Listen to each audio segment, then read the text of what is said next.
సంస్కృతి సంపద YouTube channel తరపున అందరికీ స్వాగతం. ఉపనిషద్ విజ్ఞానం అనే శీర్షికలో అమృత బిందోపనిషత్తు గురించి శ్రీ లోకనాథం గారు ధారావాహిక ప్రసంగం చేస్తున్నారు. వారి ధారావాహిక ప్రసంగంలో ఈరోజు 29వ ప్రసంగం చేస్తున్నారు. శ్రీ లోకనాథం గారికి స్వాగతం.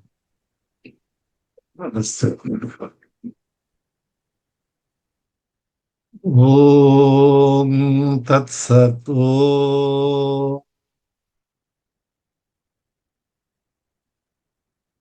ఓం గురవే సర్వలోకానాం విషజే భవరోగిణాం నిధయే సర్వ విద్యానాం దక్షిణా మూర్తయే నమః. ఓం సర్వగురుభ్యో నమః. పరిపూర్ణ పరబ్రహ్మ స్వరూపులైన ప్రియాత్మ బంధువులారా వందనములు. మనము అమృత బిందూపనిషత్తును గురించి, అందులోని మంత్రములను గురించి చర్చించుకుంటున్నాము.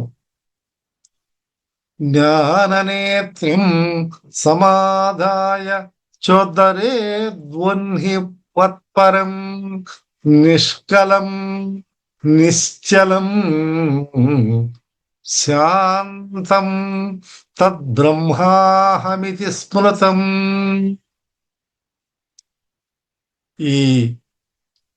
ఏ పరబ్రహ్మ అయితే ఉన్నదో, ఏది నిరవయవము అవయవ రహితమైనదో, చలనరహితమైనదో, చలన స్వభావం లేనిదో, సర్వోపద్రాల నుండి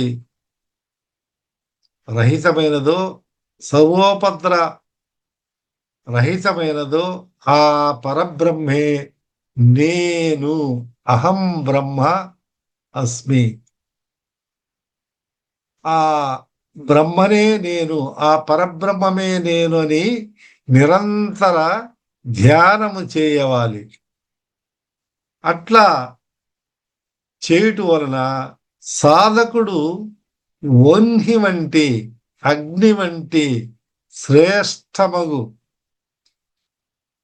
నేనే బ్రహ్మమనే జీవ బ్రహ్మైక్య సాక్షాత్కార జ్ఞాన దృష్టిని సంపాదించుకొని జనన మరణ ప్రవాహాది రూపమగు సంసార సముద్రములో, సుడిగుండములో పడి గిరగిర తిరగకుండా తన్ను తాను తరింపజేసుకోవాలని మనకు అమృత బిందూపనిషత్తు లోని మంత్రము తెలియజేయుచున్నది.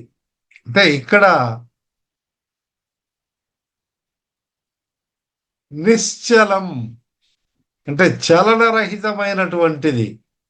కానీ ఈ జగత్తులో ఉండే అన్ని వస్తువులు కూడా చలనముతో కూడి ఉన్నవి, మార్పు పరిణామము చెందుతూ ఉన్నాయి. కానీ ఆ పరబ్రహ్మ మార్పు లేనిది, త్రికాలాబాధ్యం సత్యం. అది ఎప్పుడు కూడా మార్పు లేకుండా నిష్కలంగా సర్వోపద్రవ రహితమైనటువంటి స్వరూపములో, శాంత స్వభావంలో ఉన్నదని మనము తెలుసుకుంటున్నాం. అంటే ఇప్పుడు ప్రపంచంలోని, ఇప్పుడు కొండలు చూస్తాము. ఈ ప్రపంచంలో, పృథివీలో ఉన్నటువంటి కొండలు కానీ, నదులు కానీ, పుట్టలు కానీ, గుట్టలు కానీ వీటిలో పరిణామం చెందుతూ ఉన్నాయి. కొండలంతా కొట్టివేయబడుతున్నది. రాళ్ళు ఒకప్పుడు ఈ ప్రకృతిలో మనం అన్ని చూస్తా ఉంటే కొండలంతా పెద్ద పెద్ద రాళ్ళు, చెట్లు, వృక్షాలు ఉన్నాయి. ఇప్పుడు వాటి స్వరూపమే మారిపోయింది. కొండలను కూడా కొట్టేసి, లేదా కొండ మీద పోయి కూడా ఇళ్ళు కట్టడము, ఆ రాళ్ళు తొలగించడం, ఇవన్నీ ఏమిటి? ఈ మార్పు, ఈ చలనం జరుగుతూ ఉంది. నదులు కూడా అంతే. గంగా నది కూడా ప్రక్షాళనం చేయాల్సినటువంటి పరిస్థితి ఏర్పడింది. అంటే ఈ పాంచభౌతిక స్వరూపాలన్నీ కూడా చలనంతో కూడుకుని ఉన్నవి. కానీ పరబ్రహ్మ స్వరూపం అది కాదు, అది నిశ్చలం, నిష్కలం, శాంతం అని చెప్పి, ఇటువంటి సాధకుడు ఈ విధంగా ఎప్పుడైతే అటువంటి లక్షణములు కలిగినటువంటి పరబ్రహ్మనే నేను బ్రహ్మ అహం ఇది, ఆ బ్రహ్మనే అహం నేను, ఆ బ్రహ్మనే ఈ విధంగా ఎప్పుడైతే అతను సాధన చేసి భావిస్తాడో అటువంటి జ్ఞాన నేత్రాన్ని సమాధాయ, జ్ఞాన నేత్రమును సంపాదించి ఈ విధంగా ఈ సంసార చక్రము నుండి విముక్తి నొందుతాడు అని మనకు అమృత బిందూపనిషత్తులో తెలియజేయబడింది. ఇందులో ఈ మంత్రములో వన్హి అంటే అగ్ని దృష్టాంతం తీసుకోనబడి రాబడినది. అగ్ని అంటే వన్హి, చాలా మంది బ్రాహ్మణుడు, చిన్నహము, ఒహ్ని ఒహ్ని అని కొంతమంది ఉచ్చారణలో తప్పు పలుకుతూ ఉంటారు. ఇట్లా అక్షరాలను చూస్తే ఆ విధంగా ఇప్పుడు బ్రాహ్మణుడు అనము, బ్రాహ్మణుడు అంటాం. అట్లనే ఇక్కడ కూడా వన్హి అనాలి, వహ్ని అనకూడదు. అంటే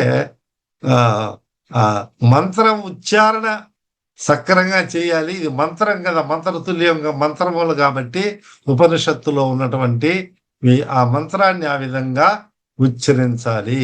అంటే ఈ అగ్ని దృష్టాంతం ఎప్పుడైతే ఉందో ఈ అగ్ని కట్టెలంతా కాల్చేస్తుంది, ఉట్టి కట్టెలను పచ్చి. అట్లనే ఈ కర్మలను తను జీవుడు చేసినటువంటి ఈ కర్మలు, కర్మ ఫలాలతో సహా, అంటే ఆ పూర్వజన్మ కర్మలు, ఇప్పుడుండే కర్మలు, రేపు రాబోయే కర్మలను కూడా, ఆగామి కర్మలను కూడా భస్మీకృతం చేస్తాయి. అంటే పుణ్య పాప ఫలములలో అన్నటువంటి ఆ కర్మ ఫలాలతో సహా కాల్చివేయబడుతుంది. ఇది ఎట్లయితే ఈ అగ్ని కాల్చేస్తుందో ఈ జ్ఞానాగ్ని ఈ విధంగా ఈ పుణ్య పాప కర్మల యొక్క అన్ని రకాలైనటువంటి వాటిని కాల్చేసి అవి అంటకుండా చేస్తుంది ఈ యొక్క జ్ఞానం. తదధిగమే ఉత్తర పూర్వాఘయో అశ్లేష వినాశౌ తద్వపదేశాత్ బ్రహ్మసూత్రాలలో చెప్పబడింది. అంటే బ్రహ్మ విజ్ఞానము ప్రాప్తమైనప్పుడు ఆ జ్ఞానము ఎప్పుడైతే ప్రాప్తమైందో, లభించిందో, అనంతరమైనటువంటి కాలార్జితములకు పాపములు జ్ఞానిని అంటవు, పూర్వకాలార్జితమైనటువంటివి కూడా అంటవని బ్రహ్మసూత్రాలలో కూడా తెలియచేయబడింది. అంటే ఎప్పుడైతే జ్ఞానము వచ్చిందో ఇప్పుడు ఇవన్నీ కూడా ఈ జ్ఞానిని, ఈ సాధకుని ఎప్పుడైతే బ్రహ్మజ్ఞానిని ఇవి అంటవు, అంటజాలవు అని ఇతరస్యాప్యేవ సంశ్లేష పాతేతు, పాపములకు వలె పుణ్యములు కూడా అంటావు. అంటే నా పుణ్యం నా పాపం అని మనము చిదానంద రూప శివోహం శివోహం నిర్వాణ షట్కములో ఆది శంకరాచార్యుడు చెప్పారు కదా, నాకు పుణ్యము లేదు పాపం లేదు అని, నేను సచ్చిదానంద స్వరూపమైనటువంటి శివుడి నేను, సోహం నేను. శివుడు అంటే ఇక్కడ బ్రహ్మ విష్ణు మహేశ్వరుల్లో చెప్పినటువంటి శివుడు కాదు, అది గుర్తించుకోవాలి. కాబట్టి ఉహై వైష ఏతే తరతి, బ్రహ్మ విజ్ఞానికి జ్ఞానముకు పూర్వం ఉన్నటువంటివి కానీ తరువాత వచ్చే కర్మ ఫలితాలు కూడా ఇవన్నీ ఏమి అంటవు. అతడు ఆ జ్ఞాని విగత శరీరుడైనప్పుడు విదేహముక్తి పొందుననే యొక్క భావము అనే తాత్పర్యం అన్నమాట. మనకు భగవద్గీతలో కూడా ఈ వన్హి దృష్టాంతం ఉంది. యథైధాంసి సమిద్ధోగ్నిర్భస్మసాత్ కురుతే అర్జున జ్ఞానాగ్ని సర్వకర్మాణి భస్మసాత్ కురుతే తథా. అర్జున, ప్రజ్వలితాగ్ని, ఈ ఈ ప్రకోపింపబడినటువంటి అగ్ని కీలకాలలో అగ్ని బాగా వాయువున తోడైతే అవి ఎట్లయితే కట్టెలను దగదగ మండిస్తాయో, ప్రకోపం చెందుతుందో, ఆ విధానములో ఈ ఆత్మజ్ఞానాన్ని ఈ పుణ్యము పాపము మిశ్రమ రూపములకు సమస్త కర్మలను నశింపజేస్తాయి అని భగవంతుడు భగవద్గీతలో 4వ అధ్యాయంలో వచించి ఉన్నారు. అది మనము ఇదివరకు కూడా చెప్పుకున్నాం. ఇట్లు అగ్ని దృష్టాంత మనకు సంచిత అంటే పూర్వజన్మలో చేసినటువంటి పుణ్య పాప కర్మల యొక్క ఫలితాలు, ఈ జన్మలో చేసి రాబోయే ఆగామి కర్మలు, ఆగామి ఫలితాలు, అట్లనే ప్రారబ్ధ వశాత్తు వచ్చినటువంటి కర్మలంతా కూడా దహించి వేయబడతాయి అని చెప్పబడింది భగవద్గీతలో. అంటే ఇక్కడ మనం ఒకటి తెలుసుకోవాలి, ఈ జ్ఞానం వల్ల అన్ని ఉచ్చికట్టెలు పచ్చికట్టెలు అన్ని మొత్తం ఎట్లయితే ఏ విధంగా కాలిపోతున్నాయో ఆ విధానములో మొత్తం ఈ జ్ఞానిని ఏ కర్మ ఫలాలు అంటావు ఎప్పుడైతే జ్ఞానము జ్ఞానము కలిగినాదో అప్పుడు ఇవన్నీ ఏమంట చాలు. అంటే ఇక్కడ కట్టెలు ఇవన్నీ కూడా వంట చేసేదానికి ఈ కట్టెలు ఇవన్నీ పరంపరా సాధనాలు, కట్టెలు గాని కుండ గాని. అగ్ని మాత్రము సాక్షాత్ సాధనము, డైరెక్ట్ అంటారే ఆ సాక్షాత్ సాధనము. ఈ చక్కినాటి పరంపర ఒక పొయ్యి కాకపోతే 4 రాళ్ళు పెట్టుకుంటాడు, కట్టెలు కావాలా, కట్టెలు కాకపోతే ఇంకొకటి ఏదన్నా పొలాలు తెచ్చిపెట్టి, ఇట్లా ఇవన్నీ పరంపర సాధనాలు. అగ్ని మాత్రం అగ్ని ఉంటేనే అవి మండి ఆ వంట సాధ్యమైనట్లు దాన్ని సాక్షాత్ సాధనం అన్నారు. అంటే మోక్షానికి బ్రహ్మాత్మైక విజ్ఞానం, జ్ఞానమే సాక్షాత్ సాధనం. అయితే తమరు చెప్తారు కదా, కర్మోపాసనలు తరువాత మనము నిషిద్ధ కర్మలు చేయకుండా, చేయరాని కర్మలు చేయకుండా పుణ్యకర్మలు చేయమని చెప్పారు కదా. అంటే అవన్నీ చేయాల్సి ఉన్నది మార్గంలో. కానీ అవన్నీ ఎట్లా ఈ విధంగా సాక్షాత్ సాధనంగా మనకు వంట వండేటప్పుడు చక్కిన కుండ ఇవన్నీ ఎట్లనో ఈ సాధనలన్నీ కూడా ఈ పరంపరా సాధనలు. అయితే ఈ జ్ఞానానికి మోక్షానికి ఆత్మ జ్ఞానానికి ఏది సాక్షాత్ సాధనం అని అంటే జ్ఞానము. ఎన్ని తక్కినాటి ఎన్ని రకాలు ఉన్నా లేకపోయినా ఈ జ్ఞానం అనేది సాక్షాత్ సాధనము. అది లేనిదే తక్కిన ఎన్ని రకాలైనటువంటి సాధనాలున్నా అవన్నీ పరంపరా సాధనాలే కానీ దానికి సహాయపడే సాధనాలే కానీ ఇది సాక్షాత్ సాధనం అనేది ఒక్క జ్ఞానమే. కనుకనే తమేవ విదిత్వాతి మృత్యుమేతి నాన్య పంథా విద్యతే అయనాయ. పరమాత్మను ప్రత్యేగాత్మ కంటే భిన్నంగా తెలుసుకునియే మృత్యువును అతిక్రమిస్తున్నాడు. వేరే ఈ మోక్షానికి మరి ఒక మార్గం నా అన్య ఇతర పంథ వేరే మార్గము లేదని మనకు శృతి చెప్తున్నది. అలాగే ఈ జ్ఞానాదేవతు కైవల్యం, జ్ఞానాత్ ఏవా తు కైవల్యం. ఈ కైవల్యానికి అంటే మోక్షానికి జ్ఞానం ఒక్కటే. తక్కినాటివన్నీ నువ్వు సాధనలో అన్ని రకరకాలైనటువంటి ఈ సాధనలు ఉపయోగపడేది. మనకు ఆ ఈ సాధకుడికి ఉన్నటువంటి లక్షణాలు మనం చెప్పుకున్నాం కదా.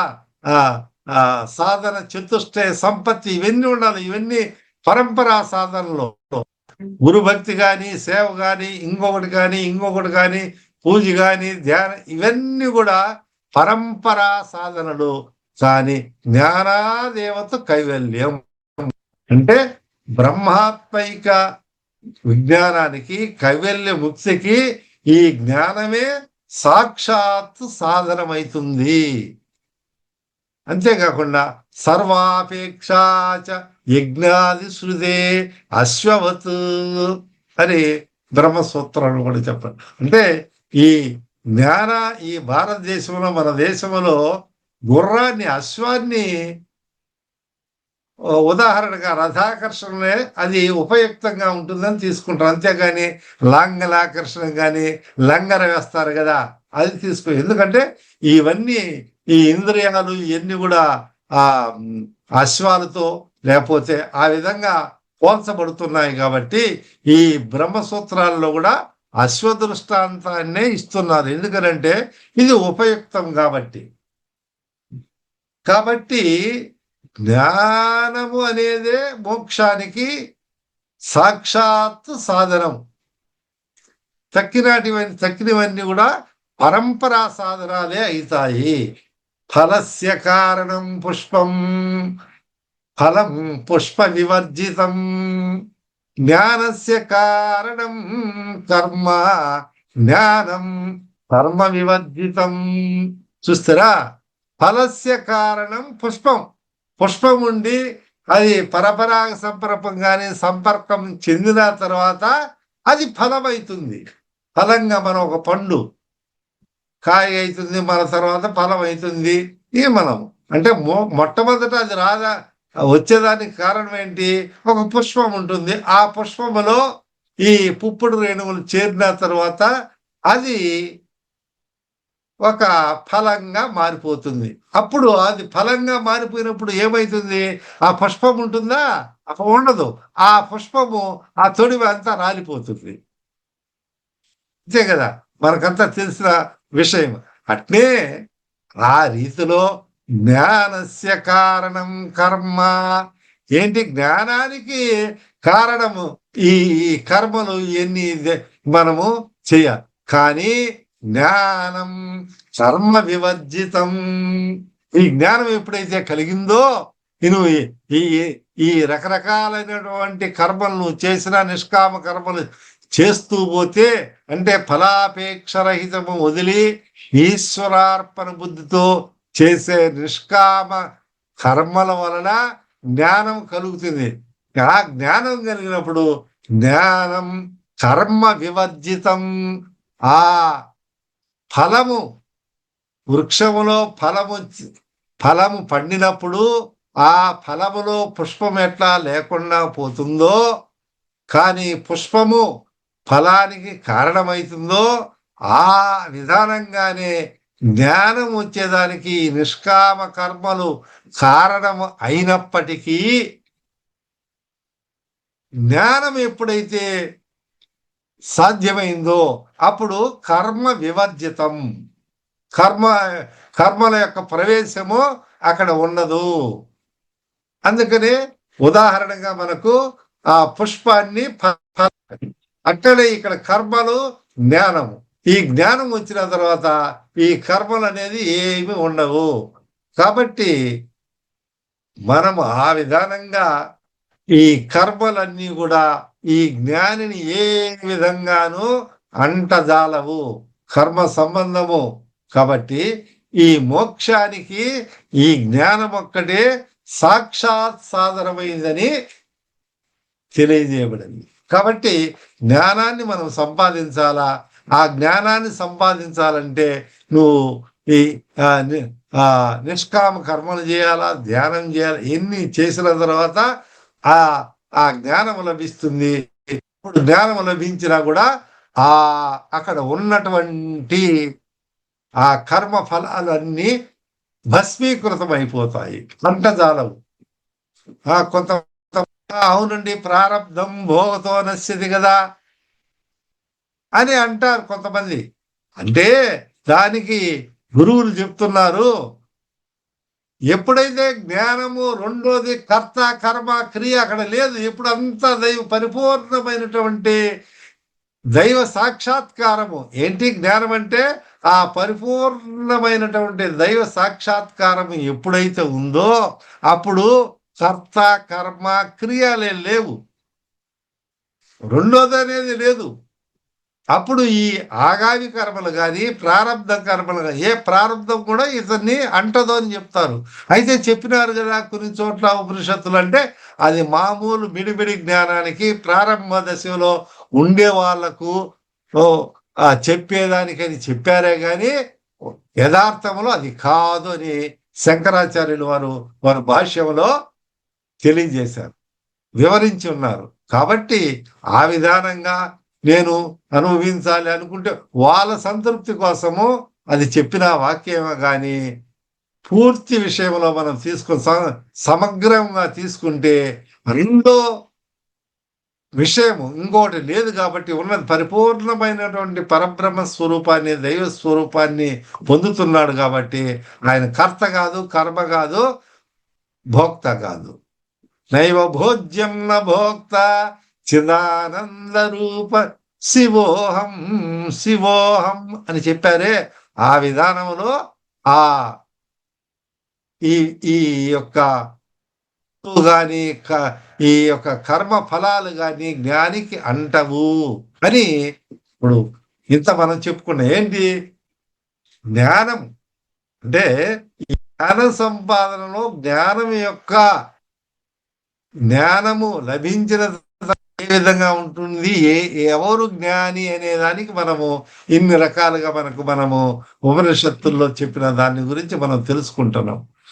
నహి జ్ఞానేన సదృశ్యం పవిత్రమిహ విద్యతే తత్స్వయం యోగ సంసిద్ధ కాలేనాత్మని విందతి. నహి జ్ఞానేన సదృశ్యం పవిత్రం ఇహ విద్యతే. జ్ఞానానికి ఈ పవిత్రము, ఈ జ్ఞానానికి సమమైన, సదృశ్యమైన, సాటి అయినటువంటిది హి లేదు. పవిత్రములో ఇంకొకటి లేదు. అంటే అంత పరమ పవిత్రుడైపోయినాడు అని తెలియజేయబడుతున్నది. అంటే ఈ జ్ఞాని ఎప్పుడైతే అవుతాడో నహి జ్ఞానేన సదృశం పవిత్రం ఇహ విద్యతే, సాటి లేనటువంటిది, ఈ సదృశ్యం లేదు. ఒక ఉదాహరణ చెప్పేదానికి ఇంతకుముందు మనం తెలుసుకున్నాం, దృష్టాంతం లేదు, ఇంకోటి లేదు అని మనం చెప్పుకున్నాం కదా పూర్వ మంత్రాలలో. ఆ విధంగా తత్స్వయం యోగ సంసిద్ధ కాలేనాత్మని విందతి. ఆ యోగం ఎప్పుడైతే ఉందో, యోగం ఎప్పుడైతే సిద్ధమై సంసిద్ధుడైనాడో అప్పటికి అతనికి ఈ జ్ఞానము ఏర్పడుతుంది, జ్ఞానం వస్తుంది అనే విషయాన్ని మనము తెలుసుకుంటున్నాము. అంటే అది ఎప్పుడు కలుగుతుందయా, ఎన్ని రోజులు పడుతుంది ఏమినంటే చెప్తున్నారు కాలేనాత్మని. అంటే ఇన్ని రోజులని ఏం చెప్పడం, నువ్వు చేస్తే జ్ఞానం ఎప్పుడు కలుగుతుందో అప్పుడు మోక్షం లభిస్తుంది. జ్ఞానం కలగన ఎప్పుడైతే వెలుగు వస్తుందో అప్పుడు చీకటి మాయమైపోతుంది. ఆ రీతిగా ఎప్పుడైతే జ్ఞానము కలుగుతుందో అప్పుడు మోక్షం లభిస్తుంది అని తెలియజేస్తున్నారు.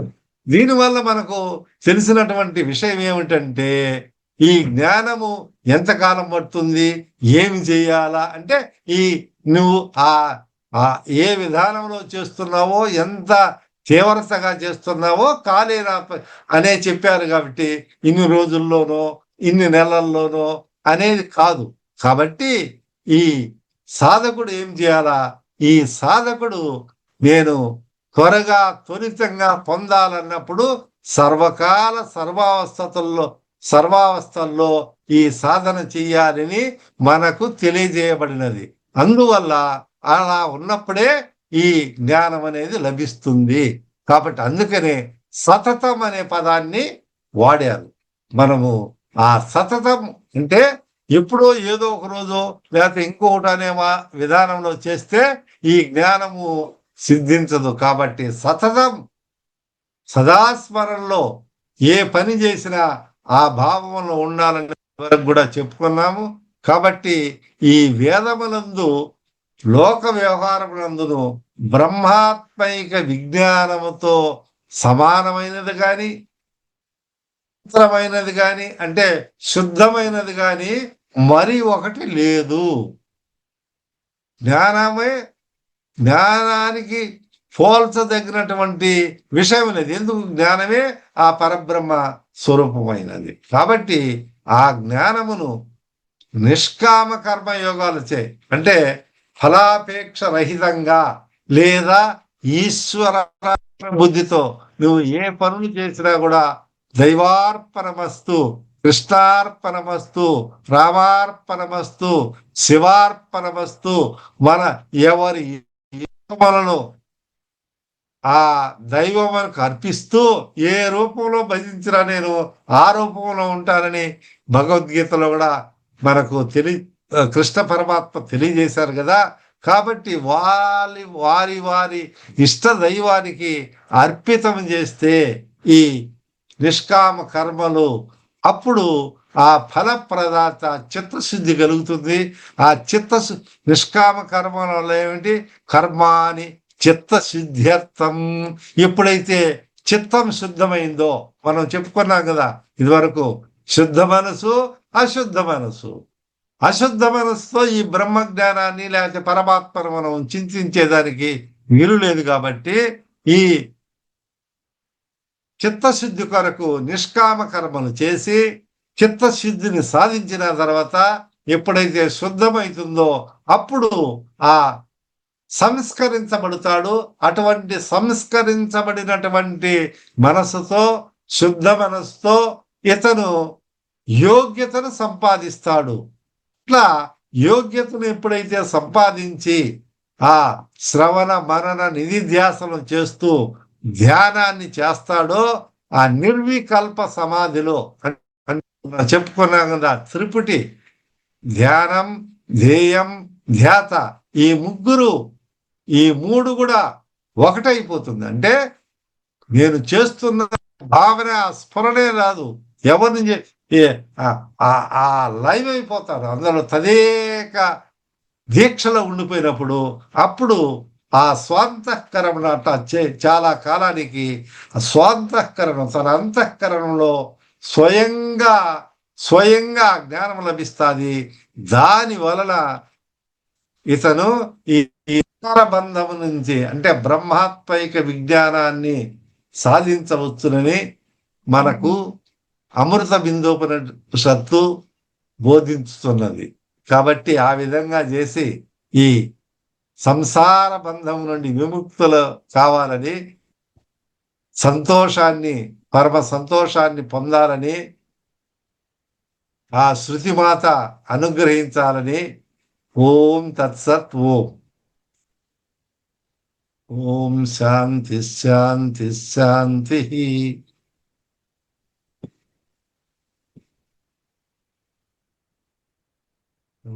ఉపనిషద్ విజ్ఞానము అనే శీర్షికలో అమృత బిందూపనిషత్